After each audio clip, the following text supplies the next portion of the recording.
Mga B, meron nga tayong order at ito ay dala ng customer. Ito ay, ang tawag dito? Ayan, parang biskuit. Ayan, sweet biskuit. Kasi malapit na ang Ramadan, kaya nauuso na naman ang mga sweet dito. Kaya lalagyan ko to ng stick kasi ipapatayo natin doon sa ginawa nating arrangement ko mga B. Lalagyan natin siya na papasecure natin sa mga B. Yan. Ganun din siya sa kabila. Lalagyan din natin siya dito para maging matibay ang pundasyon ng ating pagmamahalan. Uy, pagmamahalan. For the go. O diba? Kamangyan na. For the go mga B.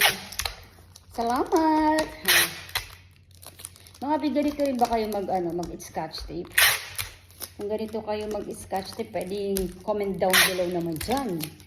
Baka meron pang ibang technique naman dyan, mga ka-florist ko.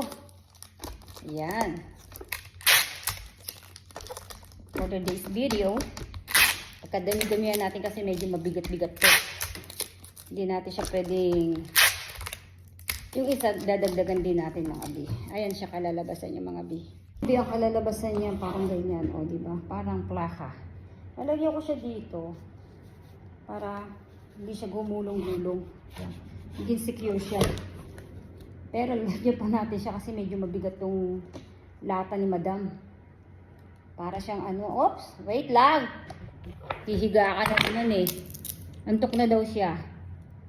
So, lalagyan natin siya dito para secure. Tatakpan naman niya ng bulaklak mga B. Kailangan lang natin siya i-secure na mabuti para hindi siya gumalaw-galaw kapag once na okay na yung ating arrangement. Kailangan natin pagtatibay-tibayan. Yan ang pagmamahal sa'yo na iyong girlfriend, boyfriend, at kabit. Ay, kabit! Ayan. Yan pa natin siya mga B. Yan ang kinalabasan niya ngayon. Ngayon lalagyan na natin siya ng mga bulaklak. Ito nga pala napili ng mga customer, red and white. Ito ang magiging combination niya mga B. Ayan, lalagyan natin siya. Kaya na nga mga B, nagpa-tubig na nga ako ng oasis foam natin mga B at nilagyan ko na nga siya na stick dito sa ating arrangement. Ayan, nilagay ko siya ng stick sa likod para hindi siya umuga-uga. Para maging matibay siya. Nilagyan ko na nga siya mga B ng baby rose. Ito napili ng customer, red and white. Combination niya. Tapos ito, nilalagyan nga natin siya ng baby rose. Lagyan ko siya ng Casablanca mga B. At ito, inaano ko na yung mga singit-singit niya para hindi makita yung chismis niya sa likod mga B. Lalagyan ko rin niya ito sa likod niya. Lalagyan ko rin siya mga B ng roscus para magsilbing pillars niya dito sa likod at hindi makita yung oasis foam natin dito sa likod mga B. Ayan, nilalagyan ko nga siya para maging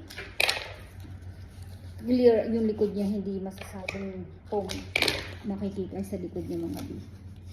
Yan ang mga nilagay ko mga B. Mga B, kung nakulangan kayo at meron kayong suggestion, pwede naman kayo mag-comment mga B. At kung nagandahan, pwede naman nyo i-share mga B. Ayan ang ating simple arrangement with sweet. Thanks.